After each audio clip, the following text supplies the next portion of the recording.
Hey guys, Dima হাছাওৰ পৰা ৰিকুৱাৰমেণ্টৰ কাৰণে নটিফিকেশ্যন আহিছে য'ত আপুনি 21 পোষ্টত এপ্লাই কৰিব পাৰিব। এটা আপোনাৰ মাল্টিপল ভেকেঞ্চিছৰ কাৰণে আহিছে নটিফিকেশ্যনটো। এটা আপুনি গোটেইখিনি ডিটেইলছ এইটো ভিডিঅ'ত আপুনি এইটো নটিফিকেশ্যন ৰিগাৰ্ডিং চেক কৰিব পাৰিব আৰু এইটো নটিফিকেশ্যন ৰিগাৰ্ডিং যদি কোনো ধৰণৰ কুৱেশ্যন থাকে আপুনি ভিডিঅ'টোৰ কমেণ্ট ছেকশ্যনত কমেণ্ট কৰিব। উইদিন 48 আৱাৰ্ছৰ ভিতৰত আপুনি জব এলাৰ্ট এছকে টিমৰ পৰা ৰেছপন্স পাব।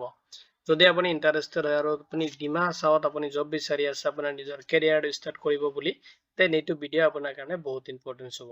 যদি আপুনি ইণ্টাৰেষ্টেড দেন আহক দেৰি নকৰি আজিৰ ভিডিঅ'টো আৰম্ভ কৰোঁ।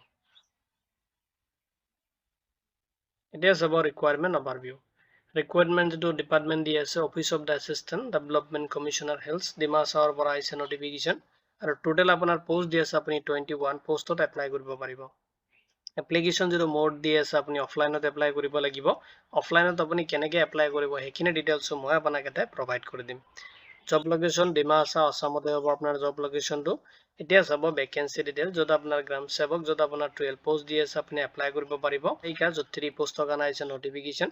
জুনিয়ৰ এছিষ্টেণ্ট লোৱাৰ ডিভিজন এছিষ্টেণ্ট য'ত আপোনাৰ কাম টাইপিষ্টৰ কাৰণে দি আছে 4 পোষ্টত এপ্লাই কৰিব পাৰিব। সাব ইঞ্জিনিয়াৰ য'ত আপোনাৰ 1 পোষ্টত এপ্লাই কৰিব পাৰিব। চৌকিদাৰ য'ত 1 পোষ্টত এপ্লাই কৰিব পাৰিব। টোটেল আপোনাৰ 21 পোষ্ট দি আছে। পোষ্টখিনিত এপ্লাই কৰোঁতে আপুনি ফ'ল' কৰিব লাগিব এলিজিবিলিটি ক্ৰাইটেৰিয়াখিনি। এডুকেশ্যনেল কোৱালিফিকেশ্যনত চাব যদি আপুনি গ্ৰাম সেৱক পোষ্টত এপ্লাই কৰি আছে তো আপোনাৰ গ্ৰেজুৱেশ্যনটো কমপ্লিট কৰিব লাগিব যিকোনো ৰিকগনাইজ ইউনিভাৰ্চিটিৰ পৰা। যদি আপুনি জুনিয়ৰ এছিষ্টেণ্ট অব্লিক লোৱাৰ ডিভিজন এছিষ্টেণ্ট কাম টাইপিষ্ট পোষ্টত এপ্লাই কৰি আছে আপোনাৰ থাকিব লাগিব গ্ৰেজুৱেশ্যনটো যিকোনো ষ্ট্ৰীমৰ পৰা আৰ্টছ কমাৰ্চ ছায়েন্সৰ পৰা আপুনি কমপ্লিট কৰিব।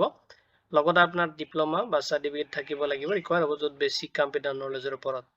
যদি আপুনি সাব ইঞ্জিনিয়াৰ পোষ্টত এপ্লাই কৰি আছে দেন আপোনাৰ ডিপ্ল'মা থাকিব লাগিব চিভিল ইঞ্জিনিয়াৰিঙত যিকোনো ৰিকগনাইজ ইনষ্টিটিউচনৰ পৰা তেতিয়াহ'লে আপুনি এপ্লাই কৰিব পাৰিব। যদি আপুনি চৌকিদাৰ পোষ্টত এপ্লাই কৰি আছে তো মিনিমাম কৰি ক্লাছ 10 পাছ কৰিব লাগিব বা ইকুইভেলেণ্ট যদি তেনেকুৱা কোনো ধৰণৰ এক্সামিনেশ্যন কোৰ্চ আপুনি কমপ্লিট কৰিছে দেন আপুনি এপ্লাই কৰিব পাৰিব।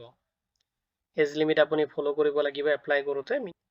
মিনিমাম এজ লিমিট দি আছে যদি আপোনাৰ 18 ইয়াৰ্ছ কমপ্লিট হৈছে আপুনি এপ্লাই কৰিব পাৰিব। মেক্সিমাম আপুনি 38 ইয়াৰ্ছ লৈ কিনে এপ্লাই কৰিব পাৰিব।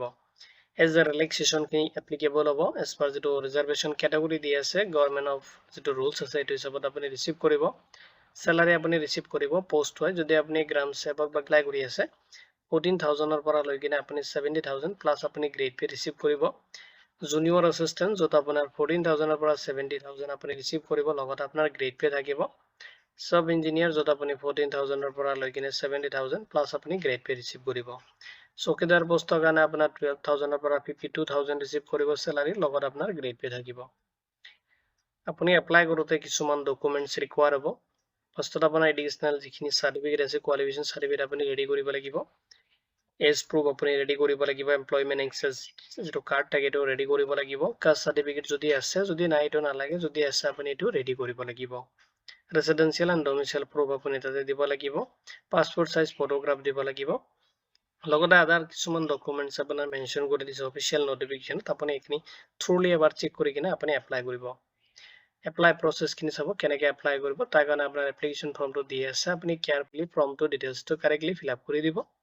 লগতে এটাচ কৰিব আপোনাৰ ৰিকুৱাৰমেণ্ট ডকুমেণ্টছখিনি আৰু আপোনাৰ যদি ষ্টাম্প তাতে বা ফি মেনশ্যন কৰি দি আছে সেইটো আপুনি ফ'ল' কৰিব লাগিব। নেক্সট আপোনাৰ এপ্লিকেশ্যনটো ছাবমিট কৰিব লাগিব আৰু ছাবমিশ্যনৰ যিটো ডেট দি আছে লাষ্ট আপোনাৰ 17 ছেপ্টেম্বৰ 2026 4 PM লৈ কিনে ছাবমিট কৰিব পাৰিব।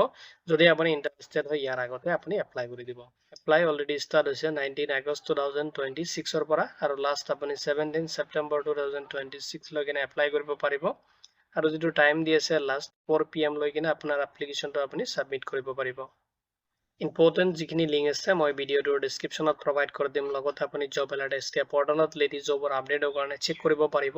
যিটো ডিমা হাছাও আপোনাৰ জব লোকেশ্যনটো আছে সেইখিনি ডিটেইলছ মই এইটো ভিডিঅ'ৰ ডিছক্ৰিপশ্যনত প্ৰভাইড কৰি দিম। আপুনি তাতে চেক কৰিব আৰু আপোনাৰ এপ্লিকেশ্যনটো ছাবমিট কৰিব। নটিফিকেশ্যন ৰিগাৰ্ডিং কোনো ধৰণৰ কুৱেশ্যন থাকিলে ভিডিঅ'টোৰ কমেণ্ট ছেকশ্যনত কমেণ্ট কৰিব। ভিডিঅ'টো চোৱাৰ বাবে ধন্যবাদ দি কিনে আজিৰ ভিডিঅ' মই ইমানতে সামৰিছোঁ।